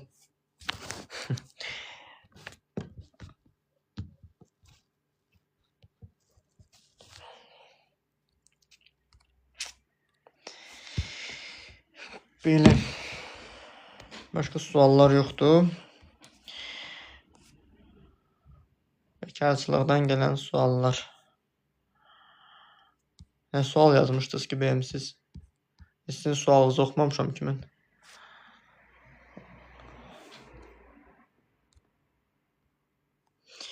Yoxdur, Yox, bu sual həmişə məni maraqlandırıb.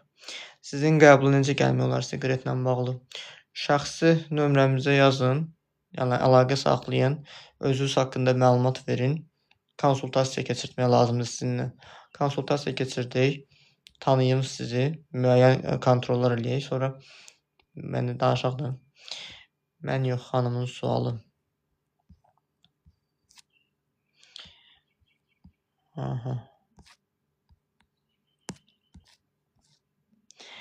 Deyir, xanım mənə çox adam deyir.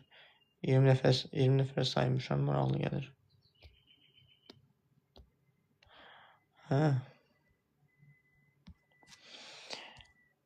Ümumiyyətlə, insanların problemləri bəzilərinə görə fərqli görünə bilər, onu çox takmayın. Hərəyə fərqli cür gəlir. Bəzən insanlarda bilirsiniz nə olur? Mən elə bir dərdə düşmüşəm ki, o heç kimdə yoxdur. Ay bala, sən heç kimlə danışmırsan axı bir biləsən ki, sənin öz travma yoldaşın var, dərd ortağın var ya yox. Hamı öz dərdini, problemini gizlin yaşayır. Heç kimə deyə bilmir. Ona görə də elə bilirlər ki, ancaq bunlardadır o şey. Yəni Evrika yaradıblar, elə bilirlər. Və onu müqəddəsləşdirirlər ki, fiso bu məndədir ancaq. Gömdüm bağrıma.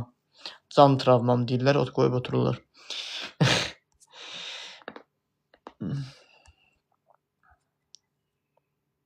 Yəni ola bilər də indi hər bir insanda hansı xüsusiyyətiniz xoşlarına gələ bilər. Həyəcan təşviş sağaldırsınızmı? Həyəcan təşvişi yaradan problemləri bəli yaxşılaşdıraraq vəziyyəti sonlandıra bilirik. Deyir, mənim ən böyük problemim uniyə girmək. Universitetə girməyi problem gördükcə girməyəcəksən. Universitetə girməyi əgər sən öz inkişafın üçün girdiyini düşünərək onu bir gələcəyə investisiya kimi görürsənsə, rahatlıqla girəcəksən. Çünki insan problem gördüyü şeydən qaçır. Suallarımızı cavablandırdığınız üçün çox sağ olun. Dəyməz, halal xoşunuz olsun. Hamının dərdi özünə böyük gəlir. Yəni hamının dərdi özünə böyük gəldiyi üçün onun adını dərd qoyur. Yəni nəhəng gəlir ki, ona dərd deyir. Yəni hamının problemi özünə böyük gəlməsi üçün onun adını dərd də qoymazdı. Necə edək ki, bir ortama girəndə digər insanlardan fərqlənək? Diqqət çəkmə ehtiyacı niyə duyuruqsa onu sağaltmaq lazımdır. Yəni siz niyə fərqlənmək istəyirsiniz ki? Yəni demək bir yerdə insanlara nifrət edirsiniz və ona görə onlar kimi görünmək istəmirsiniz. Onlar olduğu kimi qəbullanaraq öz fərqinizi araşdırıb qəbullansanız, zaten onu insanlara sübut etməyə də lazım deyil. Ki baxın mən belə fərqliyim. Yəni hamı eynidirsə, hamı axmaqdırsa, sənin fərqinin heç fərqinə varmayacaqlar. Toplayıram, atıram, yaxşı dərmandır. Valla bilmirəm, deyirsən ki, nevropatoloqun sənə dərman yazıb. Onun yazdığı dərmana etibar etmirsənsə, bəs niyə içirsən?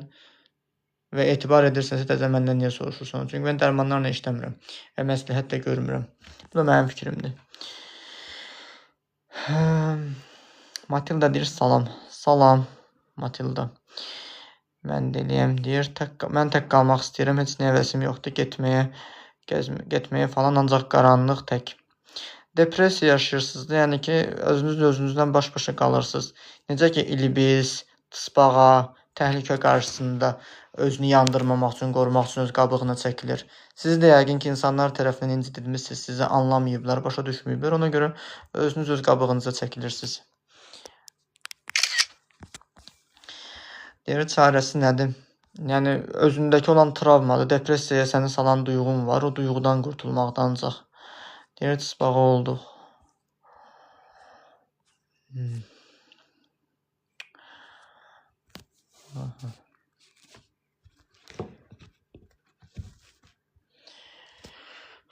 Deyir, bəzən hiss edirəm ki, həyatım sadəcə davam edir, amma mən onu tam yaşamıram. Sadəcə günlərim keçir. Həyatınızı yaşayın da, yəni həyatınızı yaşamağınıza mane olan hansı duyğunuz var? Fikirləşsələr özləri tapar sualın cavabını buradakilərin çoxu. Əslində hə, elədir. Ki, bir çoxları onu ChatGPT-yə yazırlar, yəni bir şey edirlər, amma konkret olaraq özümdə də çox olub. Yəni nə yalan deyim ki, ya dəftərə yazmışam, ya kimdənsə soruşmuşam. Çünki bizim bütün sual verdiyimiz sualların cavabı zaten bizim ruhumuzda var. Sadəcə biz o cavabı o anda fərqində olmuruq. Və istəyirik ki, kimsə bizə onu xatırlatsın. Yəni bu dəqiqə buradan məndən ruhunuzun tərcüməçisi kimi istifadə edirsiniz. Yəni mən sizin əslində bu dəqiqə burada ruhunuzu tərcümə edirəm ki, sizin öz cavabınızı sizə xatırladıram. Və bu baxımdan da konkret olaraq hər bir insan əslində bütün sualın cavabını bilir. Çox savadlısınız.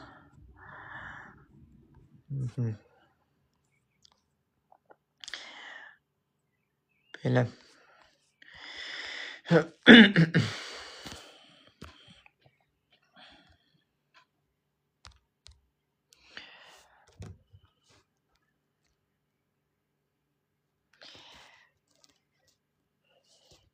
Yuxudan qışqıraraq durmuşam və duranda mənim xəbərim olmurdu bundan.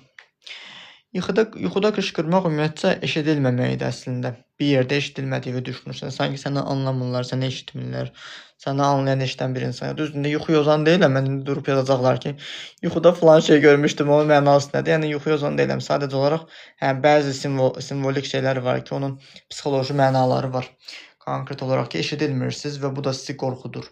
Ki, sizə anlamırlar, başa düşmürlər. Mən olsam bacarmıram bunun hamısını. Sualı yadınızda. Vərdişdir də, vərdiş eləmişik. Hamıda eyni problem olanda, hamıya da verdiyimiz cavab eyni olur da. Deyir, Mollaya getdim, dedi. Valla bilmirəm, mən o molladır, zatda o şeylərlə çox haşır nəşir deyirəm deyə, yəni bilmirəm onları.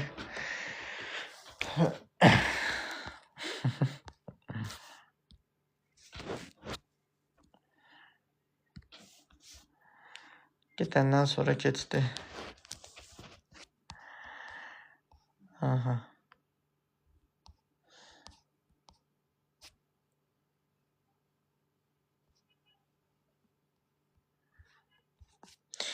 Belə 3 hərflər imiş yəqin. Bilmirəm, yəni mollanın işi bilmirəm nə edirlər. Yəni o mənim sahəm deyil. Keçibsə lap yaxşı. Deyir ki, məsələn içimi açmaq istəyirəm, amma içimdə bir səs deyir ki, tam danışma, sonra peşman olarsan. Bu sizcə nə deməkdir? Qorxursunuz da, güvənsizlik yaşamaqdan qorxursunuz. Ona görə yaşamamaq üçün də özünüzü sığortalayırsınız. İnanırsınız heç cinlərə. Valla bu suala nə cavab verəcəyimi açığı bilmirəm, amma konkret olaraq seanslarda cindən qorxan adamları, nə bilim, məni cin tutub nə adamların işlədiyim olub ki, çoxsunda bilirsiniz nə olur? Uşaqlıqlarında onu xoxanla, cinlə, nə bilim, şeytanla qorxudaraq ətizdirirdilər. Eyni cini görürlər, var olduğunu düşünürlər. Heç o cini qovuruq bədənindən gedir. İnanmayın elə şeylərə, mən qorxuram. Niyə qorxursunuz ki? Qorxduğuna görə də, yəni, özünə o şeyləri çəkirsən.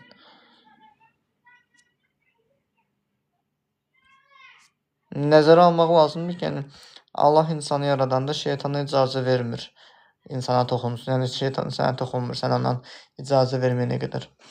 Çoxlu cin videolarına baxırdım ondan yəqin. Niyə baxırdın ki? Uşaq vaxtı. Ola bilər, yəqin uşaq vaxtı baxmırsan. Uşaq vaxtı olanda hamı axı inancda olur, elə bilir ki, o şeylər doğrudan var. Necə əvvəllər hamı Selena'ya baxırdı, elə bilirdi ki, hamı sehir eləyə bilir. Yəni, uşaq olmuşsunuz deyin, ola bilər, qorxu qalıb sizdə. Yəni, Fatoş deyir, salam. Salam, Fatoş, xoş gəlmişsən.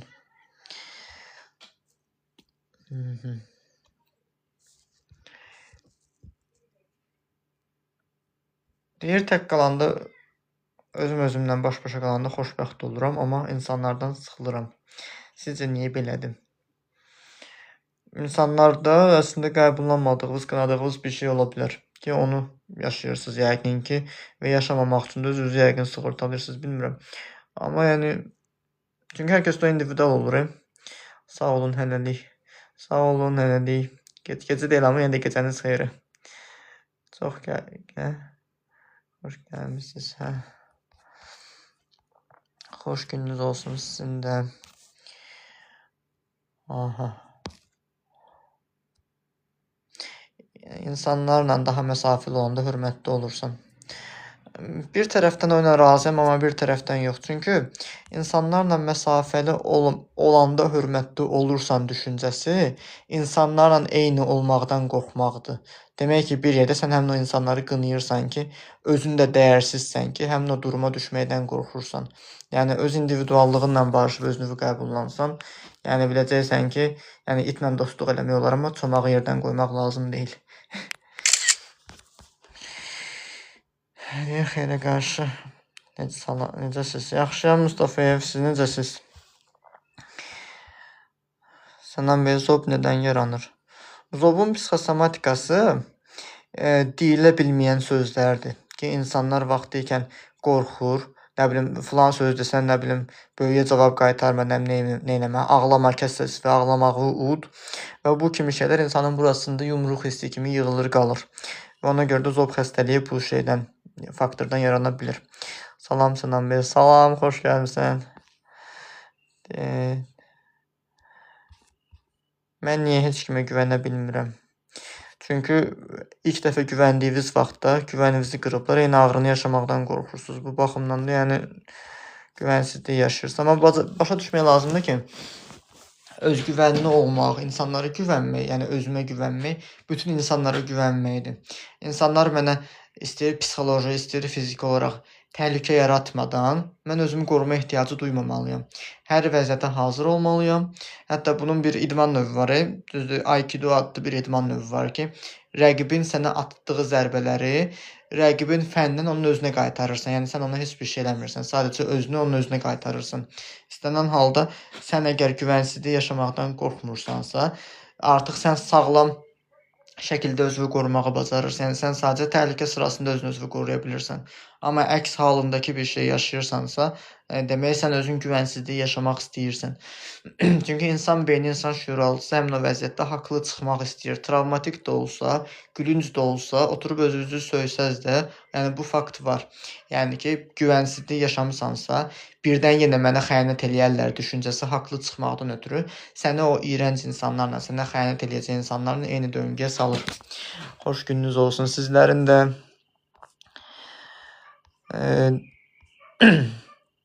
Deyir, aritmiya falan hər şey qarışıb bir-birinə. Səndəki həsində psixosomatikası ola bilər. Sənə əslində bir seans eləyəcəkdik də, deyəsən sonra yarımçıq qaldı. Demişdin ki, elə şeydir. Fatoş deyir, ay gəlir canlıya. Tanımıram kimdir. Deyir, Sənan bəy, belə yaxşıyam, əsəbləşmirəm, amma qıraqdakılar mənə əsəbləşdirməyə çalışır. Əsəbləşdirməyə çalışırsa, demək sən əsəbləşməmək üçün özünü saxlayırsan.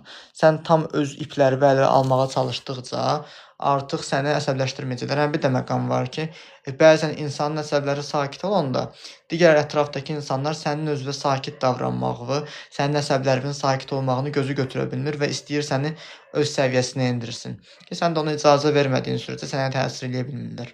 Yəni özünüzü qoruya bilsəz, heç nə də olmur. Hansısa bir insandan sonra peşmançılıq yaşayırsan, sonra bir daha inanmaq istəmirsən. Bir daha inanmaq istəməməyə doğru deyil də. Sən o insan sənə niyə görə peşmançılıq yaşat deyə baxmalısan ki, niyə buna icazə verdin? Necə deyim ki, onların enerjisindən uzaq durun. Valla enerjilərdən uzaq durmaq üçün həmin o insanlardan ayrı bir mühitdə olmaq lazımdır. Amma ki, sizin iş rejiminizdə olduğunuz duruma gəlir sizi narahat eləyirsə, yəni müəyyən vaxt qədər ya bacardığınız qədər işdən ayrı qala bilirsinizsə qalın. Ya da ki, deyirdiniz ki, işdən çıxmaq istəyirdiniz. Əgər qərarınız qətidirsə, doğrudan da sağlam bir yerdə ya məzuniyyətə çıxa bilərsiniz, ya da ayrı olaraq özünüzü dincəlməyə icazə verin ki, biraz öz terapiyada aldığınız duyğular belə bədəninizə otursun. Hamı məni görəndə niyə qaçır? Siz neçəyə keçirsiniz? Mənim işlədiyim problem, daha doğrusu müraciət edən insanın probleminə görə qiymət dəyişir. Konkret olaraq problemin dərinliyi və problemin şeyi var. Zaman məhdudiyyəti var. Bilirsiniz, Sənan bəy, neçə gündür həkimlərdəyəm, səhhətim ağırlaşır, biraz aritmiyam, görüm azalsa gücüm olar seansa qoşulmağa. Əslində, valla sənin özünün seçimindir, valla mən sənə deyə bilərəm ki, yəni Allah kömək olsun, şəfa versin sənə. Amma bir də bir şey var ki, onun psixosomatikası da əgər sənə maraqlı gəlirsə ki, psixosomatikasını seansa qoşula bilərsən, ən azı bir seans qoşula bilərsən, baxaq görək psixosomatikasında nə var. Çünki bir seansda tam %100 sağalmasan belə, ən azından biraz problemləri anlaya bilirsən. Yəni, bilirəm ki, fərqindəliyim var. Normalda mən insanlara seansa qoşulu demirəm, çünki bəzi insanlar o şeyə hazır olmur. Amma sizin o şeydən anlayışınız və fərqindəliyiniz var deyənə, bunu sizə özüm təklif eləmək istədim. Yəni, onun psixosomatikasına da baxmaq lazımdır ki, görək, bəlkə biraz yüngülləşir, bəlkə psixoloji vəziyyətiniz ona kömək edir və sizin özünüzün də inamınız varsa, o da sizə yaxşı dəstək ola bilər. Deyir, çox sağ olun, dəyməz. Deyir, məncə məzuniyyətə çıxmaq lazımdır. Məncə də yay da gəlir, özünüzə istirahət verin.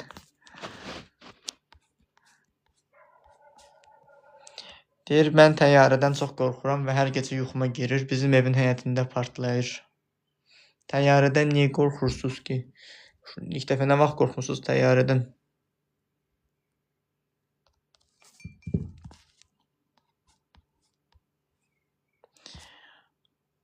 Təyyarə qorxusu, düzü, mənim öz seansında deyildi, o başqa bir kolleqamın seansında var idi. Bilirsiniz nə idi? Təyyarədən qorxan qadının bədənində onu işğal edən bir ruh var idi ki, hansı ki həmin nəsildə təyyarədə işləyən bir adamın ruhu olub, işləyən bir adam olub. Təyyarənin test uçuşunun adı nə deyirdilər? Yadımdan çıxdı. Yəni təyyarənin test uçuşunda qəza baş verib və həmin o qəzada pilotun özü təyyarənin onun rulu, onun qarnına bataraq onu öldürmüşdü. Nəfəs-nəfəsə qalaraq ölmüşdü və bu qız hər dəfə təyyarəyə minəndə minmə, nə bilim, nəfəs-nəfəsə qalacaqsan, boğulacaqsan kimi hisslər gəlirdi ki, konkret olaraq onun özünü seansda da sağaltmışdılar. Ki ondan sonra o təyyarə qorxusu keçmişdi və təbii ki, bu sizdə ezoterikaya aid bir şey ola da bilər, olmaya da bilər ki, illaki bir travma yaşamısınız onunla bağlı. Salam qaqa, tez-tez olmadıq şeyləri özümdə canlandırıram. Şizofrenika gedir o. Yox, şizofreniya deyil. Sadəcə olaraq ya özünü cəzalandırmaq istəyirsən, ya da ki, özünə maraqlı gəlir problemlər, özünə yaşadırsan. Amma niyə? Hər şey sənə maraqlı gəlir, ağrılar sənə maraqlı gəlir. Mən heç minməmişəm. Ola bilər ki, nəsildən gələn problem də ola bilər o. Çünki bəzən şeylər olur ki, nəsil problemləri, nəsildən gələn travmalar. Bizim nəsildə məsəl üçün bayaq danışdığım case var idi. Tutaq ki, filan kəsin babası təyyarədə ölüb. Təyyarədə qəzaya uğrayıb ölüb və bu bizim qan yaddaşımızda, nəsil yaddaşımızda qalır. Və bir yerdə o təyyarəyə biz minməsək belə, bizim özümüzdə travmatik təcrübə olaraq özünü göstərə bilir. Ona görə də yəni sizin alt şuurunuzda, genetik qan yaddaşınızda nə hansı olaylar yatır bilmirəm. Bilmirəm. Netflixdə bir serial var, ailə dizimi. Zeytin ağacıdakı serialın adı. Orada ailə dizimi terapiyasından deyəsən gedir söhbət ki, nəslin kökünü açırlar ki, nəsillə işləyirlər orada konkret olaraq və o nəsildən gələn problemləri göstərir. Yəni bizim də seanslarda məsəl üçün nəsillə işlədiklərimiz olub ki, bəzən maraqlı gəlir ki, görürsən bu doğrudan doğrudur, sənən bəyədilər gedirlər, nə bilim nəsindən, babasından, kimdənsə soruşur və görürlər ki, doğrudan da nəsildə həmin hadisə baş verib. Və onların qan yaddaşında var. Çünki biz heç nəyi unutmuruq. Hər bir şey. Yəni hətta oturub deyərdim ki, dinozavrlardan qorxan insanların qorxusu, əgər biz həmin o qorxan insanın genetikasından gəliriksə, çərəz bizə bugünkü gündə panik atak yaşada bilər. Çünki həmin o insanların özü dinozavrdan qorxurlar ki, onları yeyərlər, öldürərlər və o qorxuda ölüm qorxusu, panik atak kimi otura bilər. Ki bəlkə də sən hər hansı zooparka gedib həmin o insandan qorxa bilər, heyvandan qorxa bilərsən.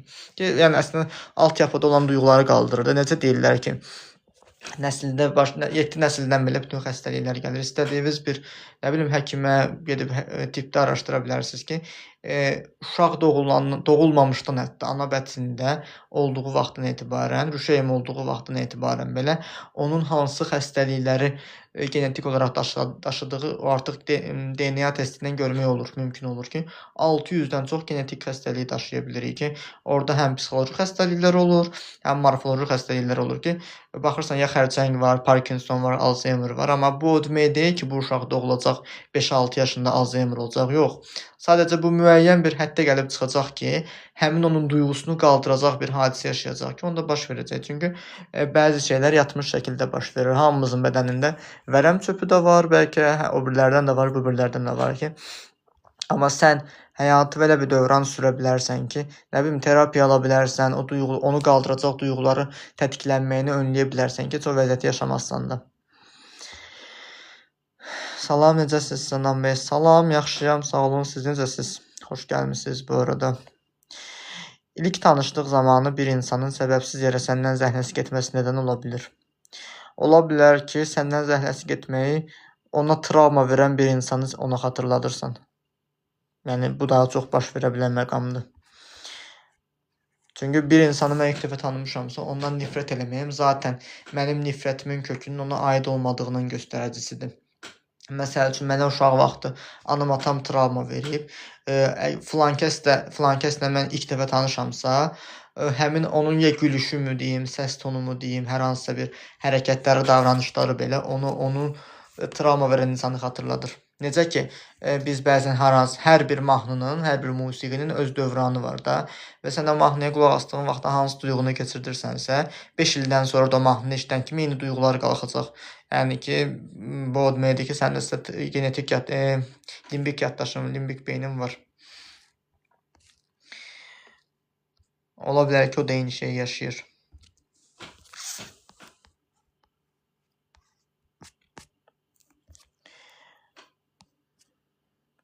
Belə suallarınız var başqa?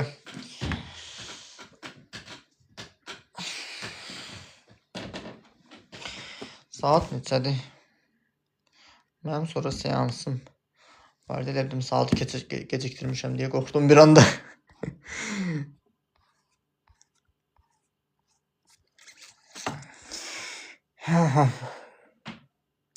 Deyir borderline olub olmamağımızı necə bilə bilərik? Borderline'ın girin əlamətlərini yazın bir internetindən və ChatGPT-yə falan. Özünüzlə oturun müşahidə edin ki, sizdə var o yoxsa yox. Amma mən də bir maraqlı bir sual vermək istədim bir ısrarla ki, niyə iminli borderline axtarmaq?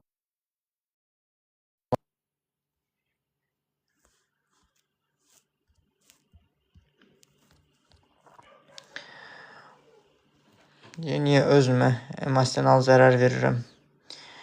Özünüzü sevmirsiniz çünki. Özünüzü sevsəz, öz bədəninizə, öz ruhunuza zərər vermək vərdişinizdə qalmaz. Qorxu nəyin əlamətidir? Qorxu mən deyərdim ki, başa düşməməkdir və qorxduğun durum əslində sənin anlam verə bilmədiyin bir durumdur. Təsəvvür et ki, uşaqdır, hər hansısa bir iş görür və bir anlıq qorxur ki, anam atamaya görə təlaşlanır bir anda. Demək ki, bunda bir qorxu var və qorxunu yaşamaqdan qorxur və yaxud da vəziyyəti idarə edə bilmədiyinə görə qorxur. Heç nə. Vəziyyəti idarə etmək lazımdır. Valideynlər əgər anlayışlıdırsa, uşağına orada travma vermək yerinə ona orada anlayış göstərsə, heç nə travmada qalmaz, travmada verməz. 4 yaşında oğlum meyvə və tərəvəz yemir. Yeyəndə ögürür. Hansı həkimə müraciət etməliyəm?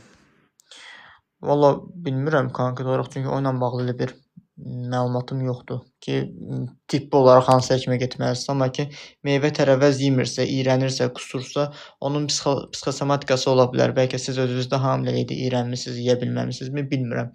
Amma digər tərəfdən, nə bilim, gedib uzu elətdirə bilərsiniz, mədəsini yoxlatdıra bilərsiniz. Baxın, görün, nə diaqnoz qoyurlarsa, ona əsasən də yəni bir yardım ala bilərsiniz. Ki, yəni sahə həkiminə apara bilərsiniz. Çünki ruh halım tez-tez dəyişir. Bunun psixologiyada adını axtarıram. Ruh halının tez-tez dəyişməyini həm borderline deyə bilirlər, bipolyar pozuntu deyə bilirlər, amma səndəki ona bənzəmir. Mənə yazılarıma görə bənzəmir. Əgər maraqlı gəlirsə girib əlamətlərini yaza bilərsən. Bipolyar pozuntu ilə borderline. Amma ruh halının tez-tez dəyişməyi depressiya əlamətidir ki, sən müəyyən vaxta qədər travmaları və ağrıları unudursan, deyirsən, gülürsən, danışırsan, əylənirsən və bir yerdən sonra sənə danq eləyir, jeton düşür və yadıva düşəndən sonra başlayır modun düşməyə aşağı. Ona görə də yəni moduvu aşağı salan duyğulara baxmalısan. Oğlum danışdıqda arada kekələyirsə Namibey nədən ola bilər? 10 yaş. Kekələmə genetik olaraq da gələ bilər ki, qorxudan olur o.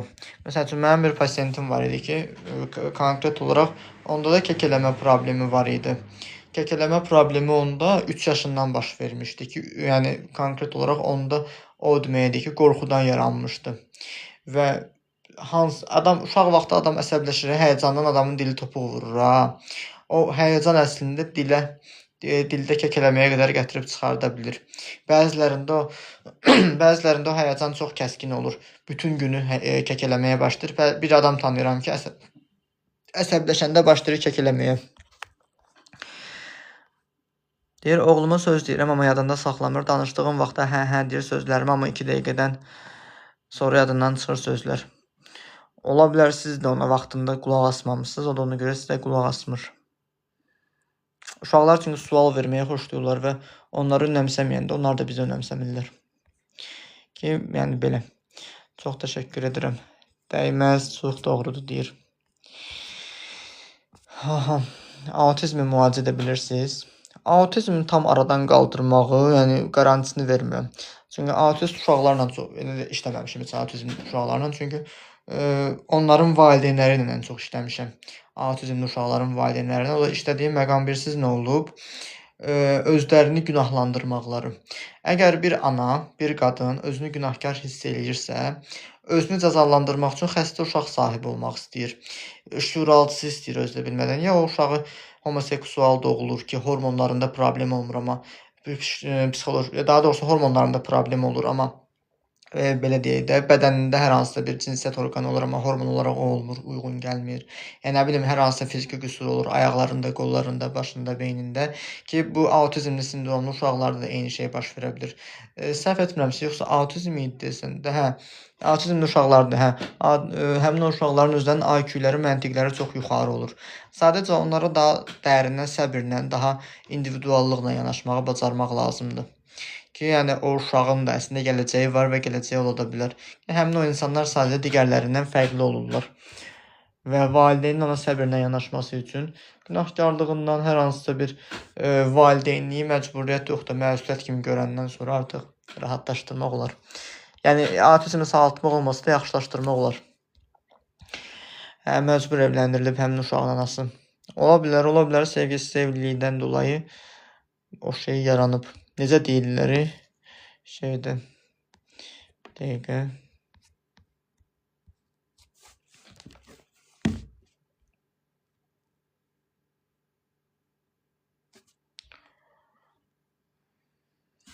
Dəqiqə deyək, mən onu eləmişdim. Hə. Neysə. Belə sual var burada.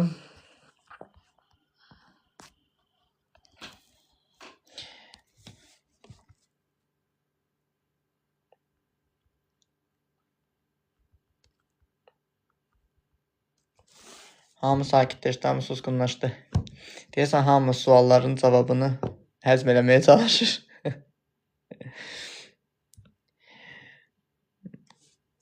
Deyə zəhmət olmasa yazdım, əlim dəydi, çıxdım, canlıdan sual verdim, oğluma söz deyirəm, eşitmir, danışdığım vaxt. Ola bilər ki, oğlunuz da sizə uşaq vaxtı suallar verib, uşaqların müəyyən bir yaşları, 3, 4, 5 yaş aralarında valideynlərinə çoxlu suallar verirlər.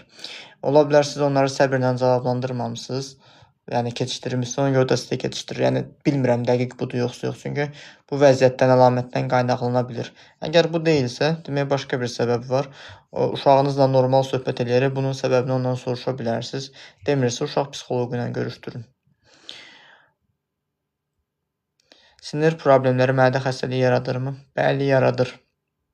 Çünki baş həzm eləsə də mədə həzm eləmir. Mədə həzm eləyə bilmədiyini qusur ya da ki, saxlayır içində, ya bağırsaq problemləri yaranır, ya mədədə hər hansı bir, nə bilim, mədə xora xəstəlikləri, hər hansı xəstəlik yaranır.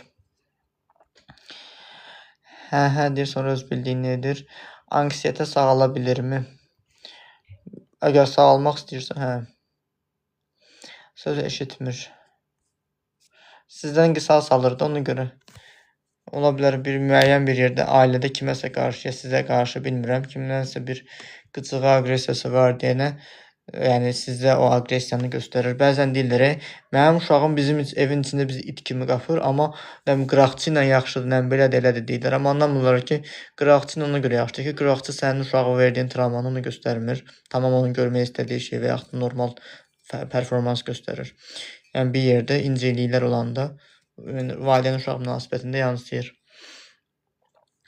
Xəstə sağalmaqdan niyə imtina edir? Xəstə sağalmaqdan imtina edir, çünki məsuliyyət götürmək istəmir. Mənim bu neçə illik həyatımın yanlış olduğunu qəbuluna bilmirəm deyərək inkar eləyir. O da ki, yəni həmin anlarda da heç eləməyə lazım deyil. Həmin xəstəyə yardım eləməyə lazım deyil. Ağlınıza avtomatik həmin o cümləni gətirin ki, can sizin, cəhənnəm tanrının. Yəni, həmin o insan əgər xəstəliklə yaşamaq istəyirsə, mənfəəti varsa və ya da xəstəliyi ilə diqqət çəkdiyini düşünürsə, bu onun travmatik bir mənfəətidir. Çünki bir adam vardı ki, panik atak idi, sağalmaq ona görə istəmirdi ki, panik atak olduğu vaxt evdə hamı bunun üstündə şəxsiyə gedirdi və ona görə də sağalmaq istəmirdi. Qorxu, həyəcan, panik sonluğu varmı? Sonluğu nədir? Yəni, vəziyyətdən qurtarmaq, anlamadım. Sonluğu nə edirsiniz siz?